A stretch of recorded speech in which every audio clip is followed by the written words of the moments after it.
No deserto de quem eu fui, eu tinha sede. Veio Cristo e tudo se fez diferente.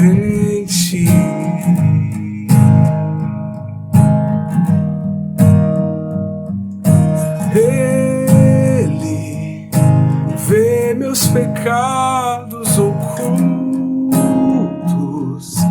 o que escondo no fundo do meu coração.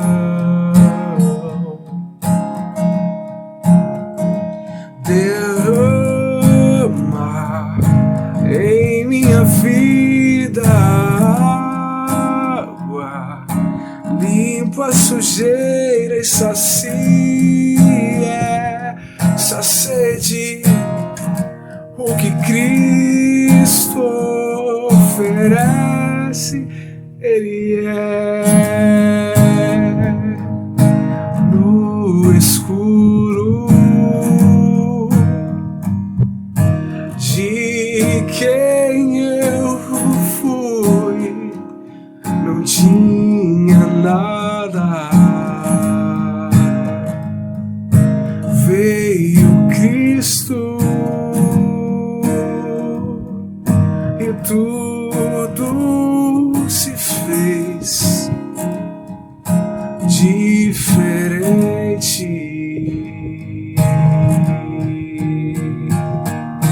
Ele enxerga o que vejo no escuro, o que escondo do mundo no meu coração. E espalha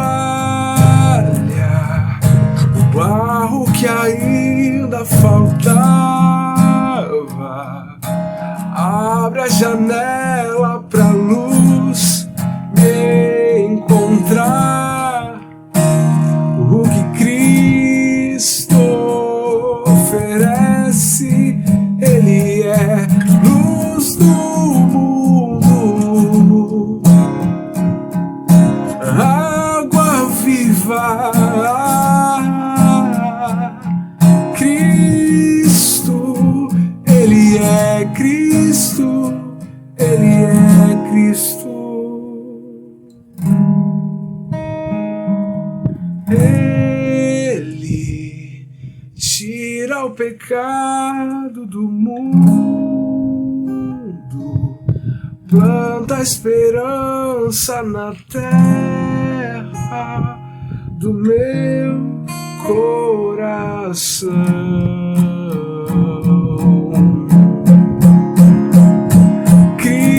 Cristo, pão que alimenta o faminto, vinho esmagado e servido na cruz para todo cansado. O que Cristo oferece, Ele é.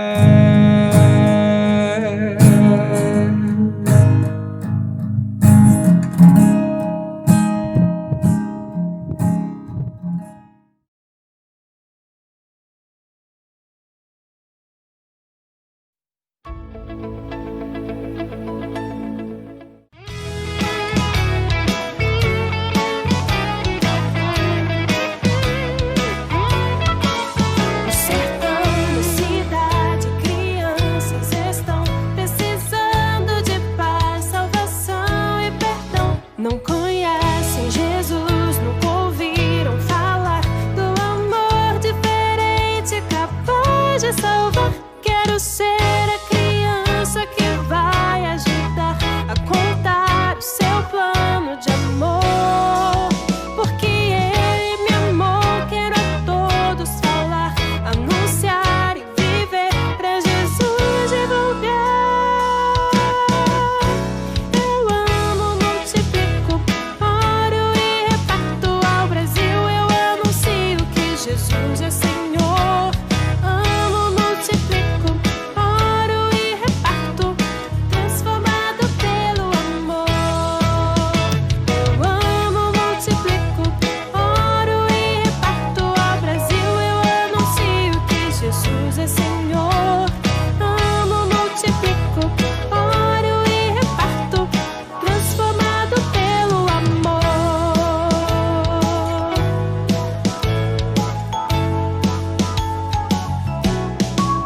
No sertão, na cidade, crianças estão precisando de paz, salvação e perdão.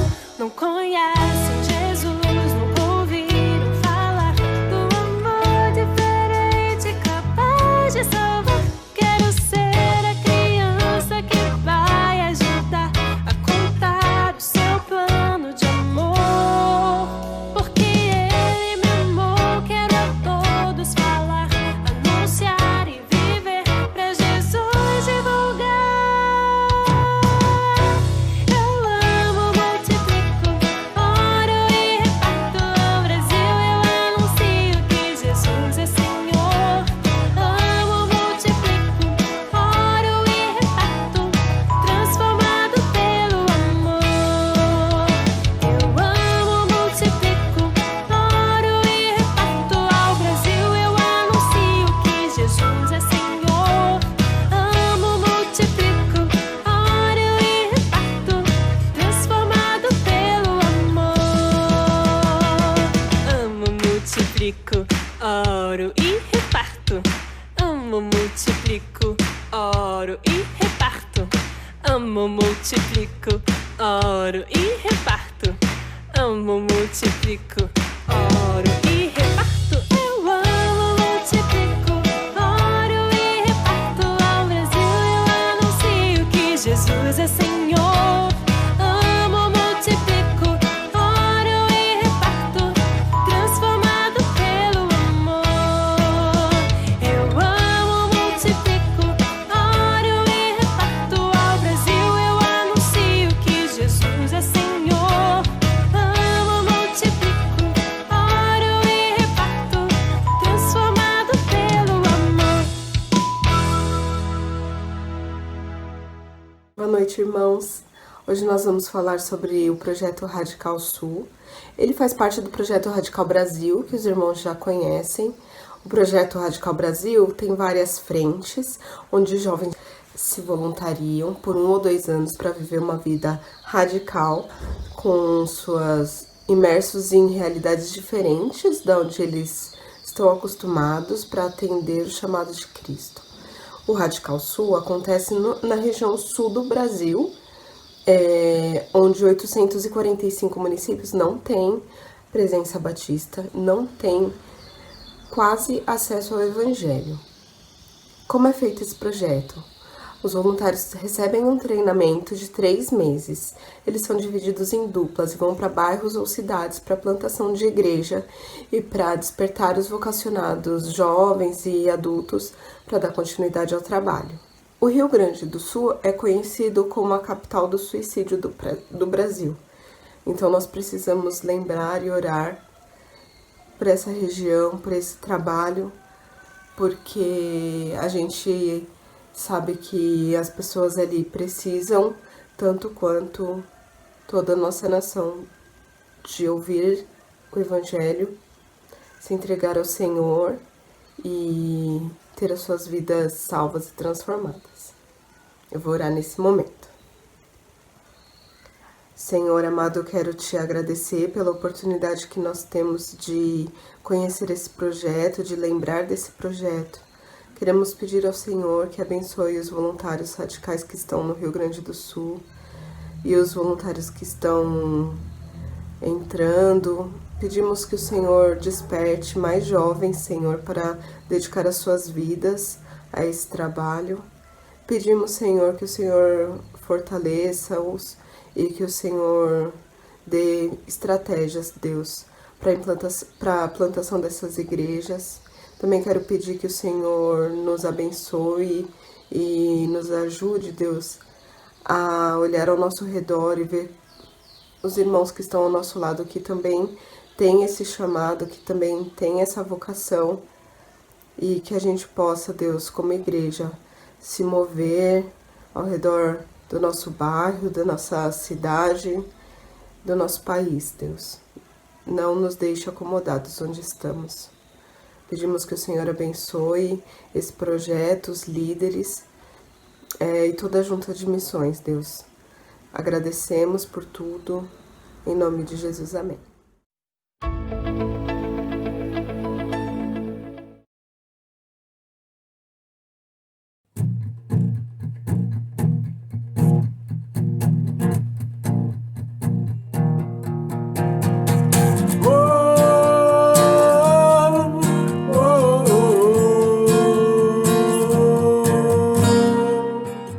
Nossas forças irão se renovar se esperarmos no Senhor, confiarmos no Senhor.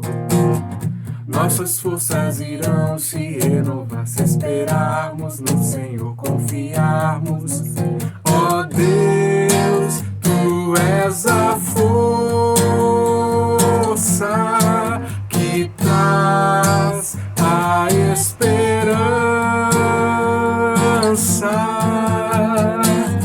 Tu és o nosso eterno Deus, o nosso eterno Deus, que não desiste nem se cansa. Tu és o nosso defensor, conforta-nos, Senhor, e cobre-nos com Suas asas. Nossas forças irão se renovar se esperarmos no Senhor, confiarmos no Senhor. Nossas forças irão se renovar se esperarmos no Senhor, confiarmos no Senhor. Ó Deus, Tu és a força que traz a esperança. Tu és o nosso eterno Deus, o nosso eterno Deus, que não desiste nem se cansa. Tu és o nosso defensor, conforta-nos, Senhor, e cobre-nos com Suas asas. Ó Deus, Tu és a força que traz a esperança. Agora que você aprendeu, cante conosco. Tu és o nosso eterno Deus, o nosso eterno Deus, que não desiste nem se cansa. Tu és o nosso defensor, conforta-nos, Senhor, e cobre-nos com Suas asas.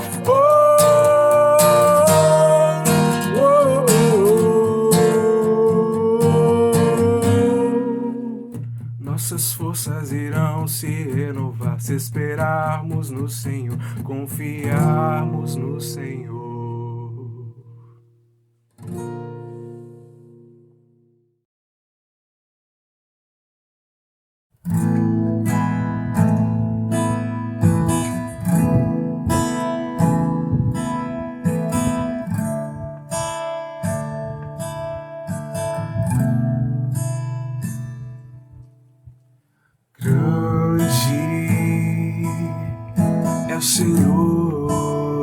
e digno de louvor. Na cidade do nosso Deus, seu santo monte, a alegria de toda a terra.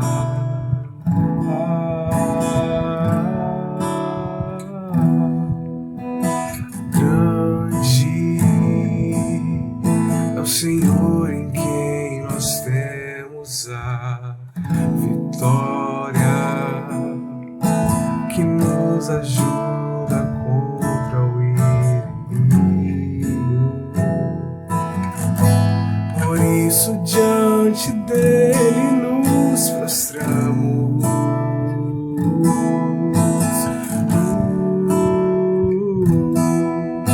queremos o teu nome engrandecer e agradecer-te por tua obra em nossas vidas. Confiamos em teu infinito amor, pois só tu és o Deus eterno sobre toda a terra e céu.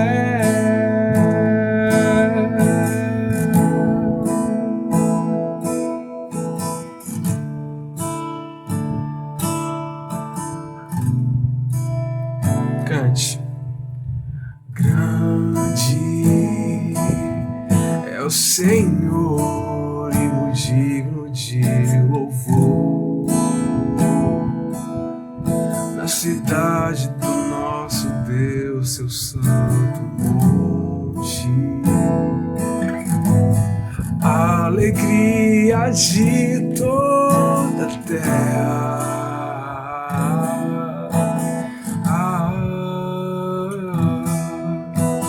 Grande é o Senhor em quem nós temos a vitória, que nos ajuda contra o inimigo. Por isso diante dele nos prostramos,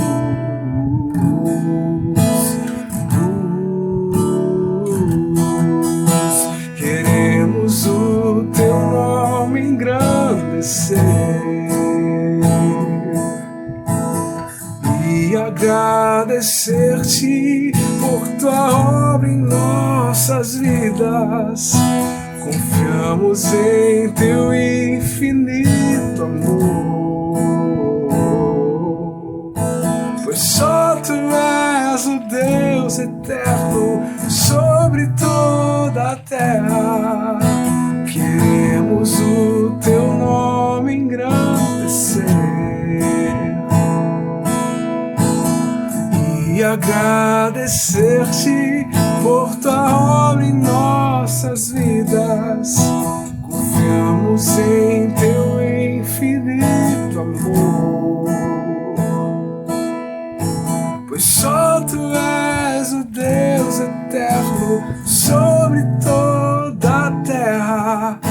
Pois só tu és o Deus eterno sobre toda a terra. Pois só tu és o Deus eterno sobre toda a terra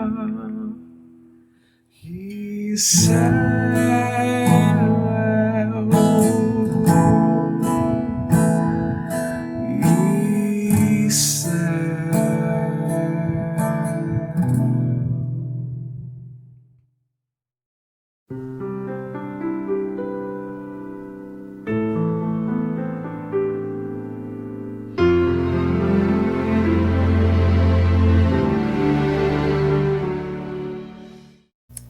Boa noite, queridos, mais uma vez nos reunindo, nos encontrando em mais um culto virtual. E o desejo do meu coração é que cada parte deste culto continue sendo um instrumento de Deus no moldar, no transformar, no ampliar a minha visão acerca do reino de Deus e todas as as propostas de Deus para aquele que realmente quer viver uma vida que o agrade, que o glorifique. Continuando, boa noite, desculpe, a graça e a paz do Senhor Jesus Cristo seja com cada um e com todas as famílias que estão representadas aqui neste momento. Bem, continuando o nosso tema anual de como viver uma vida que glorifique a Deus mesmo em meio ao sofrimento. Domingo passado eu falei sobre se quero viver uma vida que glorifica a Deus em meio ao sofrimento, eu preciso ter atitudes práticas com relação à volta de Cristo, apresentando 3 aspectos básicos da conduta cristã: o estímulo, o aspecto da mutualidade e o que deve motivar a minha conduta. Pedro, então, estimula os irmãos através do bom senso e vigilância em oração.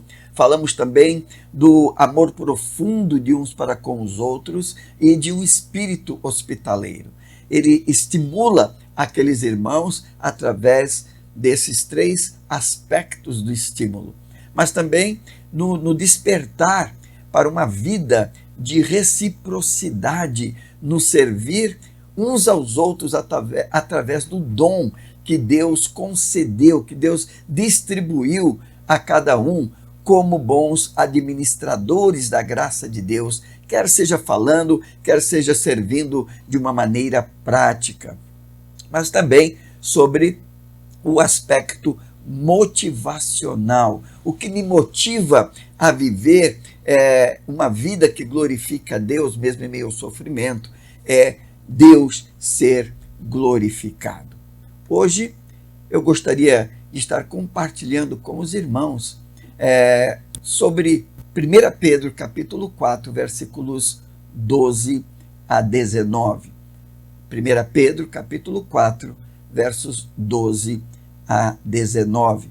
A minha tradução diz assim: Amados, não estranheis a provação que como fogo vos sobrevém, como se vos estivesse acontecendo alguma coisa estranha, mas alegrai-vos por serdes participantes dos sofrimentos de Cristo, para que também vos alegreis e exulteis na revelação da sua glória.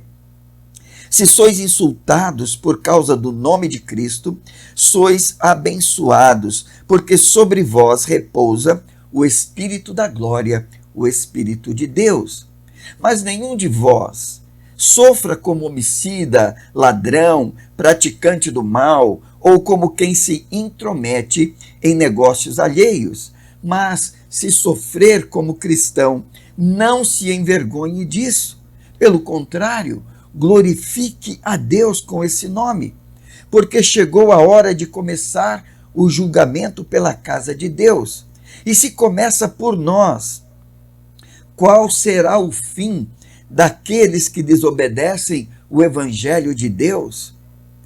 E se para o justo é difícil ser salvo, onde comparecerá o ímpio pecador?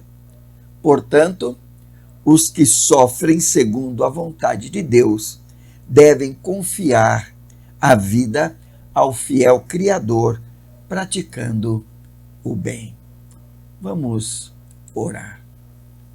Senhor, mais uma vez estamos diante do Senhor para estarmos refletindo em Tua palavra. Que o Teu Espírito, ó Deus, esteja agindo poderosamente na vida de cada um, a começar da minha vida, e que aquilo que for transmitido, ó Deus, seja realmente o desejo do Teu coração, a explanação da Tua palavra, e que esta palavra venha mais uma vez moldar, trazer desafios, mas também esperança a todo aquele que ouve a Tua palavra e entende e ó Deus, iluminado pelo poder do Teu Espírito. Abençoa, portanto, Pai, esse tempo de reflexão. É a minha oração, em nome de Jesus. Amém. Bem, queridos, hoje eu gostaria de estar compartilhando com os irmãos se eu quero viver uma vida que glorifique a Deus mesmo em meio ao sofrimento. Eu preciso entender as expressões, as marcas desse sofrimento. Pedro, nesse texto, volta ao tema original e fundamental da carta, o sofrimento. E ele está escrevendo àqueles irmãos dispersos no ponto, forasteiros dispersos no ponto, na Galácia, na Bitínia, na Capadócia, dizendo que eles estavam passando por um sofrimento e que como deveria ser a atitude deles diante desse sofrimento. E Pedro aqui nesse momento da carta, ele vai estar abrindo a mente daqueles irmãos, trazendo à memória daqueles irmãos como o sofrimento se expressa na vida do cristão. Em primeiro lugar, Pedro está falando ali no versículo 12, amados, não estranheis a provação que como fogo vos sobrevém, como se estivesse acontecendo alguma coisa estranha. O que Pedro está dizendo é que o sofrimento cristão tem a marca da realidade. É uma realidade. O sofrimento cristão está inerente à sua natureza. Pedro está dizendo para os amados, para aqueles irmãos dispersos, que eles não deveriam estranhar as provações e perseguições, porque faz parte da natureza, é marca inerente, inseparável e própria da vida do cristão. Cada cristão, Pedro está enfatizando, precisa enxergar o sofrimento como uma marca natural. Como vimos no versículo 3 e 4, Pedro está dizendo, porque basta que no tempo passado tenhas cumprido a vontade dos gentios, andando em libertinagem, prazeres, embriaguez, orgias, bebedeiras, idolatrias repulsivas, eles acham estranho que não vos juntais a eles na mesma carreira desenfreada de licenciosidade e vos difamam. Falamos na semana retrasada, as pessoas que nunca foram impactadas pela mensagem do Evangelho não se conformam pelo fato de não querermos fazer aquilo que eles fazem. Então a arma deles é me difamar, é te difamar. É a arma que eles têm. Jesus vai mais ao fundo em João capítulo 7, versículo 7, quando ele diz, o mundo não vos pode odiar, mas odeia a mim. Por quê? Porque eu dou testemunho de que as suas obras são más. Jesus não tinha problema de confrontar até as lideranças religiosas, mostrando a sua hipocrisia, a ponto de chamá-los raça de víboras. Nós vemos isso no Evangelho de Mateus, no capítulo 12, versículo 34, e no capítulo 23, versículo 33. Para o cristão, o que Pedro está dizendo para o cristão, o sofrimento faz parte da sua caminhada. É normal, é natural. E é impressionante como Paulo inspira Timóteo em sua segunda carta nesse sentimento, nesse pensamento. Veja, no capítulo 1, versículo 8 da segunda carta a Timóteo, Paulo diz, portanto, Timóteo, não te envergonhes do testemunho de nosso Senhor, nem de mim, prisioneiro dele. Pelo contrário, participa comigo dos sofrimentos do Evangelho, segundo o poder de Deus. No versículo 12 desse primeiro capítulo, ele diz, por esta razão, Timóteo, sofro também essas coisas e não me envergonho, porque eu sei em quem tenho crido e estou certo de que é poderoso para guardar o meu tesouro até aquele dia. Paulo diz, eu não me envergonho por estar sofrendo por causa do Evangelho. No capítulo 2, no versículo 3, desta mesma carta, Paulo diz: sofre comigo como bom soldado de Cristo Jesus. O sofrimento faz parte da vida cristã. No versículo 8 desse capítulo 2 mesmo, Paulo está dizendo: pelo que sofro a ponto de ser preso como criminoso, mas a palavra de Deus não está presa. Ainda continuando na segunda carta a Timóteo, no capítulo 3, versículos 11 e 12, Paulo diz: minhas perseguições e aflições que sofri em Antioquia, Icônio e Listra, quantas perseguições suportei, e o Senhor me livrou de todas. Na verdade, todos os que querem viver uma vida piedosa em Cristo Jesus sofrerão perseguições. E no capítulo 4, versículo 5, Paulo termina esse pensamento com Timóteo, dizendo: tu, porém, sê equilibrado em tudo, sofre as aflições, faze a obra de um evangelista e cumpre teu ministério.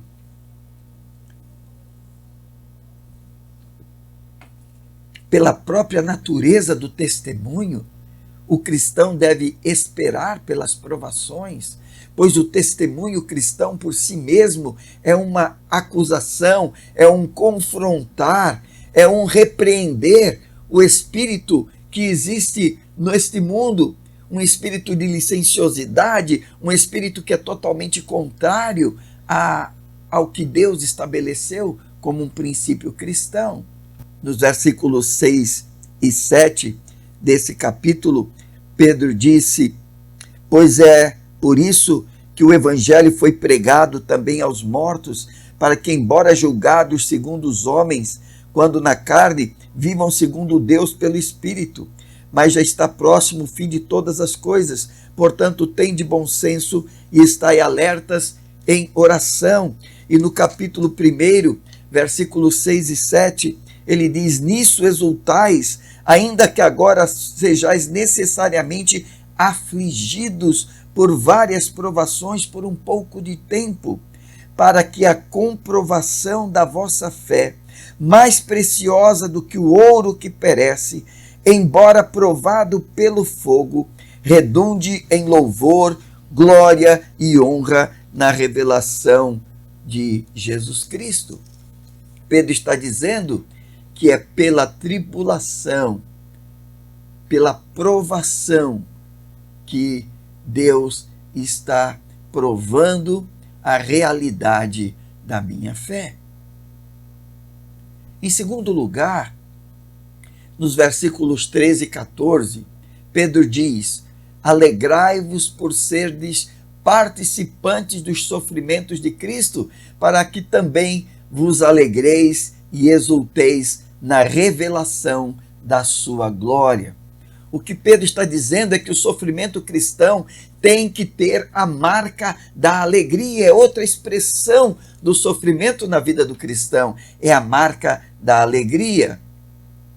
Não a alegria pelo sofrimento em si, porque isso seria um masoquismo, e o cristão não é masoquista, mas pelo fruto glorioso, que é fruto do agir sobrenatural de Deus na minha vida, e pela compreensão que tenho do resultado desse sofrimento. Paulo, escrevendo aos Romanos, no capítulo 5, versículos 3 e 4, ele declara: e não somente isso, mas também nos gloriamos nas tribulações, sabendo que a tribulação produz perseverança, e a perseverança, a aprovação, e a aprovação, esperança. O que Pedro está dizendo, eu tenho que me alegrar como participante do sofrimento de Cristo, não pelo sofrimento em si, mas pelo que esse sofrimento vai produzir na minha vida, uma esperança viva. Tiago, ele escrevendo no capítulo 1, versículos 2 a 4, ele diz: meus irmãos, considerai motivo de grande alegria o fato de passardes por várias provações, sabendo que a prova da vossa fé produz perseverança. E a perseverança deve ter ação completa, perfeita, para que sejais aperfeiçoados e completos, sem faltar coisa alguma. Isto é, preparado para qualquer coisa. O que Tiago está dizendo, corroborando com o que Pedro diz, é que a provação, o sofrimento deve trazer motivo de alegria, não pelo sofrimento em si, mas porque através do sofrimento eu estou sendo aperfeiçoado e preparado para qualquer obra que o Senhor está preparando para a minha vida.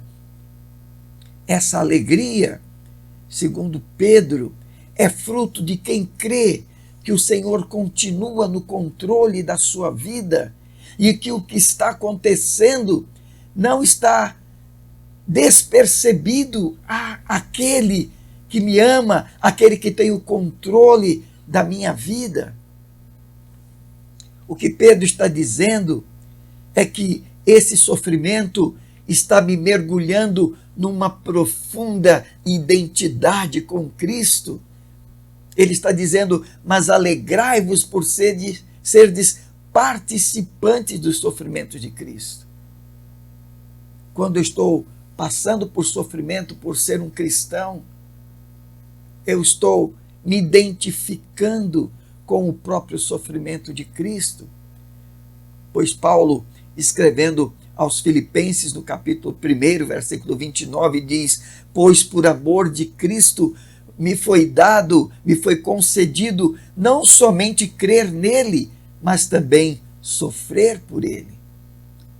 Pedro também está dizendo que esse sofrimento me mergulha na certeza de que sou participante da sua glória. Ele está dizendo para que também vos alegreis e exulteis na revelação da sua glória. Quando eu estou me identificando com Cristo no sofrimento por ser cristão, pela perseguição, pelas provações que têm vindo sobre a minha vida, eu estou sendo participante da mesma glória com que Cristo foi glorificado. Mas também que esse sofrimento está me mergulhando numa profunda comunhão com o Espírito Santo. O sofrimento cristão tem a marca dessa bênção. Se sois insultados por causa do nome de Cristo, sois abençoados, porque sobre vós repousa o Espírito da glória, o Espírito de Deus, ele diz no versículo 14, porque sobre vós repousa o Espírito da glória, o Espírito de Deus. O que Pedro está dizendo é que quando eu estou me identificando com o sofrimento em Cristo, o Espírito Santo de Deus está repousando sobre a minha vida. Mas continuando nos versículos 15 e 16, Pedro está dizendo, mas nenhum de vós sofra como homicida, ladrão, praticante do mal, ou como quem se intromete em negócios alheios, mas se sofrer como cristão, não se envergonhe disso, pelo contrário, glorifique a Deus com esse nome. O que Pedro está dizendo é que o sofrimento cristão tem a marca da motivação correta. Eu sei porque eu estou sofrendo. Eu não estou sofrendo por ser um homicida, um ladrão, por estar praticando o mal, mas eu estou sofrendo porque eu amo ao Senhor, porque eu estou servindo ao Senhor. As pessoas estão me injuriando, me caluniando, me perseguindo, não porque eu estou fazendo qualquer coisa errada, mas porque eu estou fazendo a coisa certa. Agora as questões são, estou sofrendo, eu estou sofrendo. Queria que você estivesse perguntando, você está sofrendo por amor a Cristo? Por que você está sofrendo? Naturalmente, quem por sua própria maldade ou loucura, como diz o versículo 15, está atraindo sofrimento sobre si, como homicida, como ladrão, praticante do mal, com quem se intromete na vida, nos negócios alheios, não tem direito nenhum de reivindicar as ações e consolações de Deus sobre a sua vida. Isso é, ele não tem nenhum direito de reclamar sobre a sua punição. Eu estou sendo punido porque eu fiz aquilo que é errado. E a segunda questão é: o meu sofrimento tem glorificado a Cristo? Eu queria que você estivesse pensando como eu tenho refletido. Eu estou sofrendo. Por que eu estou sofrendo? E esse meu sofrimento tem glorificado a Cristo?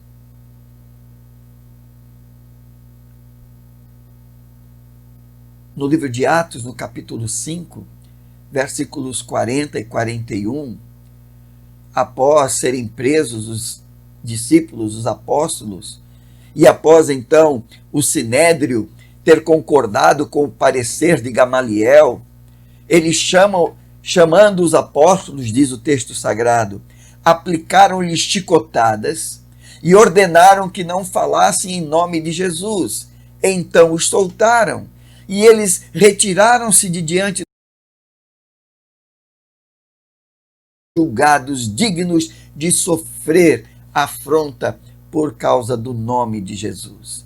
Mais uma vez, eles estavam sendo presos pelos líderes religiosos, oprimidos, eles recebendo chicotadas, aprisionados, não porque tinham cometido nenhum crime, mas porque estavam servindo a Deus, porque estavam pregando o Evangelho de Jesus Cristo.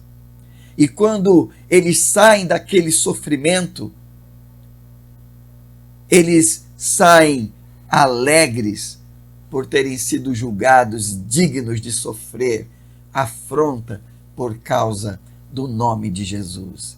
Pedro diz que se um cristão sofre porque tem o nome de Cristo em sua vida, em seu viver diário, em sua palavra, em seu modo de agir, em seu modo de viver, não há razão para a vergonha. Na verdade, tal sofrimento é para ser visto como honra.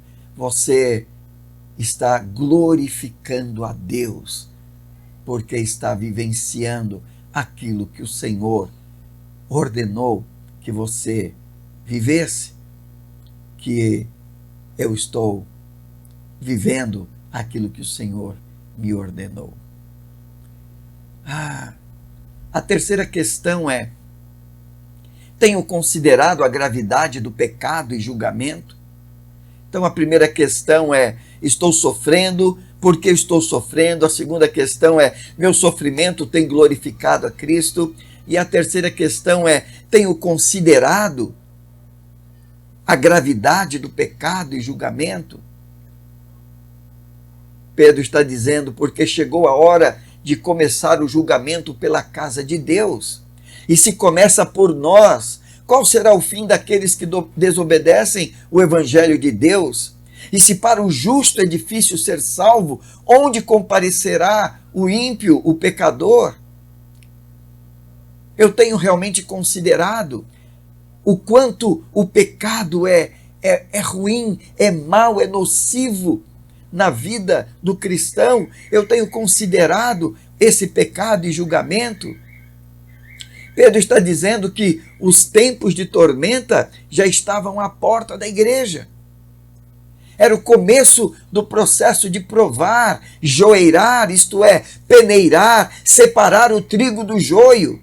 Mas ainda não era o fim.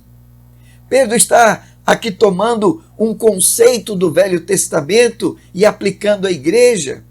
Quando Deus começava o processo de purificação ou julgamento no Velho Testamento, ele começava pelo santuário. E é isso que Pedro está querendo levar esses irmãos judeus que estavam dispersos a lembrar. Pedro está representando aqui a casa de Deus como o povo de Deus, não o templo do Velho Testamento. E ele está dizendo, se o julgamento é tão rigoroso para o povo de Deus, sua severidade para com os incrédulos é indescritível. É o que Paulo diz em Romanos 11, versículo 22, considera, pois, a bondade e a severidade de Deus. Severidade para com os que caíram, mas para contigo a bondade de Deus. Quando Pedro se refere a ser salvo com dificuldade, é uma referência ao sofrimento e à luta que acompanha a salvação. Não uma forma de ganhar a salvação por causa do sofrimento. Pedro não está dizendo que eu sou salvo pelo sofrimento, mas não que a dificuldade do salvo é caminhar pela porta estreita e o caminho apertado, como disse Jesus em Mateus capítulo 7, versículos 13 e 14.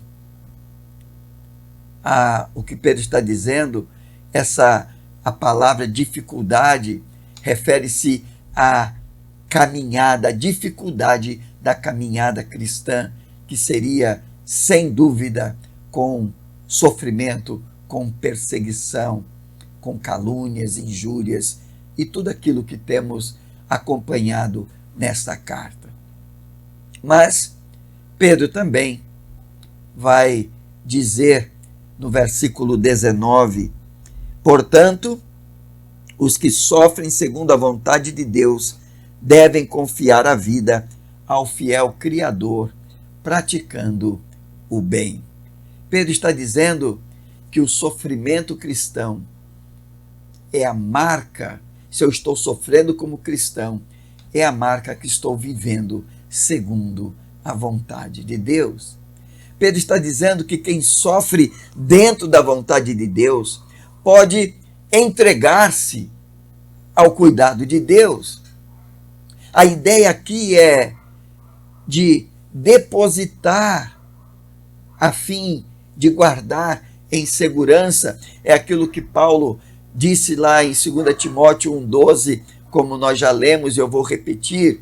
Por esta razão, Paulo está dizendo a Timóteo, sofro também estas coisas, mas não me envergonho, porque sei em quem tenho crido e estou certo de que é poderoso para guardar o meu tesouro até aquele dia.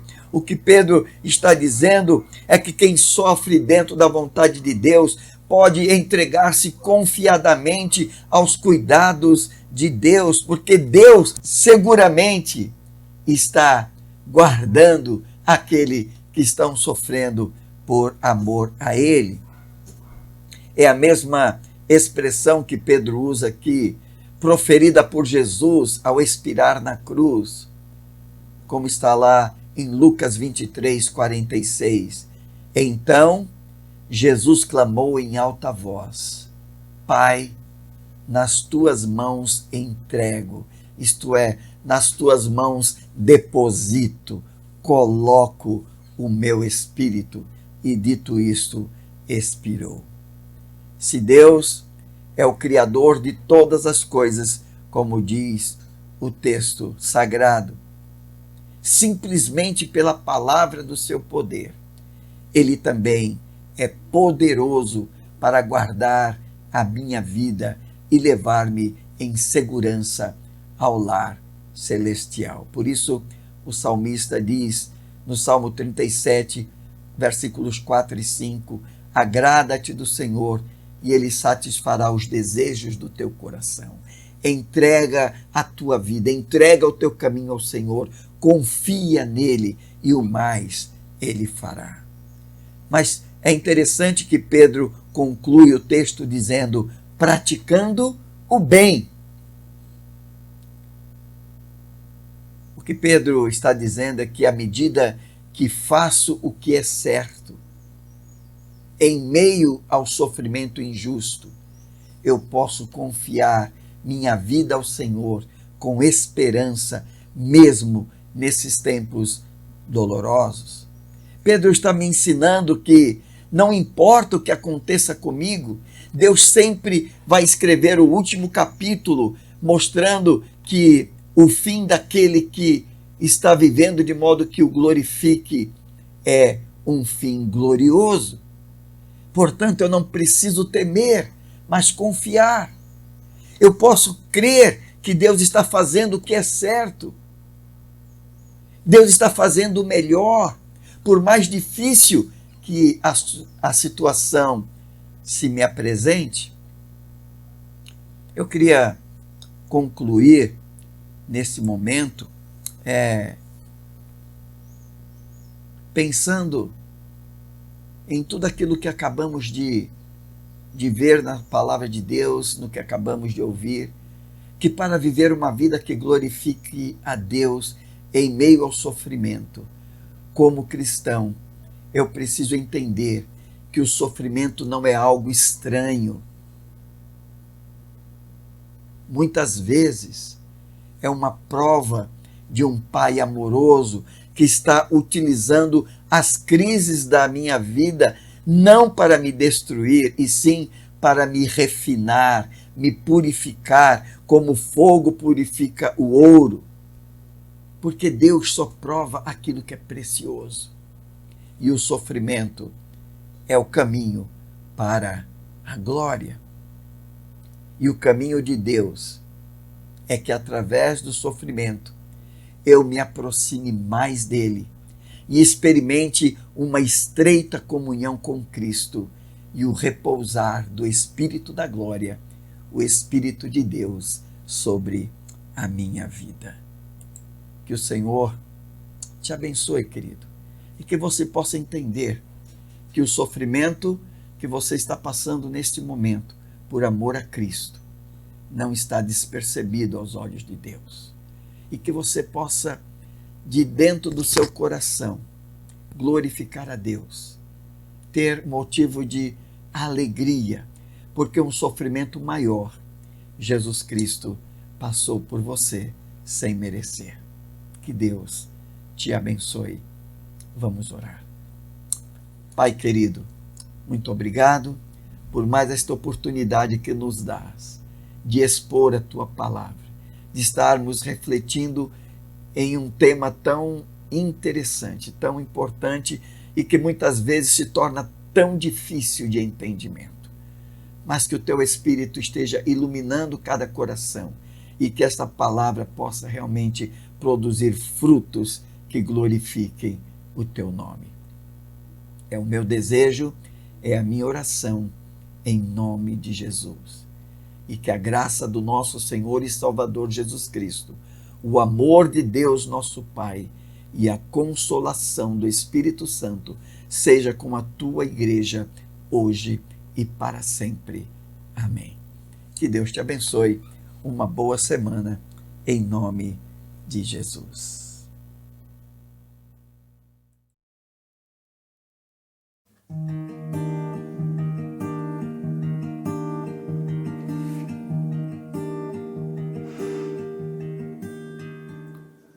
A figueira não floresce, não há fruto na videira, o produto da oliveira menche.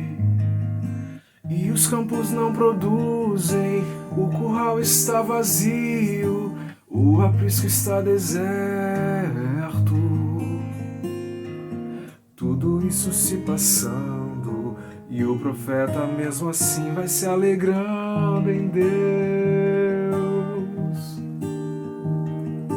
Mas e se fosse comigo, pra que mesmo que eu vivo? Onde está minha alegria? E se a dor for minha sina, será que ainda faço rima? Canto alegre a melodia.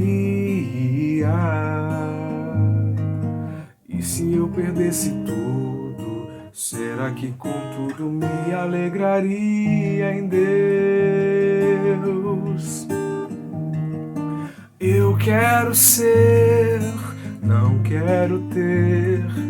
Eu quero crer, não quero ver, que minha alegria seja tão somente me lembrar de ti, meu Deus. Viver e só de ti viver, morrer ansioso por te ver, é minha oração, é assim que eu queria ser. Nararara, nararara.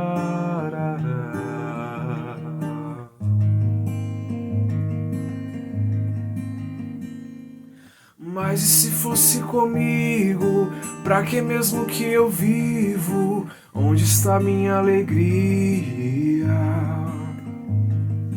E se a dor for minha sina, será que ainda faço rima? Canto alegre a melodia. E se eu perdesse tudo, será que com tudo me alegraria em Deus? Eu quero ser, não quero ter. Eu quero crer, não quero ver. Que minha alegria seja tão somente me lembrar de ti, meu Deus. Viver e só de ti viver, morrer ansioso por te ver, é a minha oração, é assim que eu queria ser.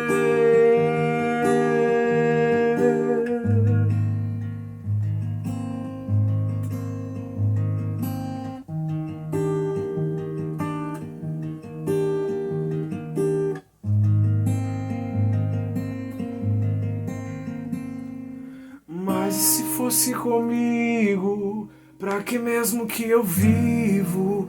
Onde está minha alegria?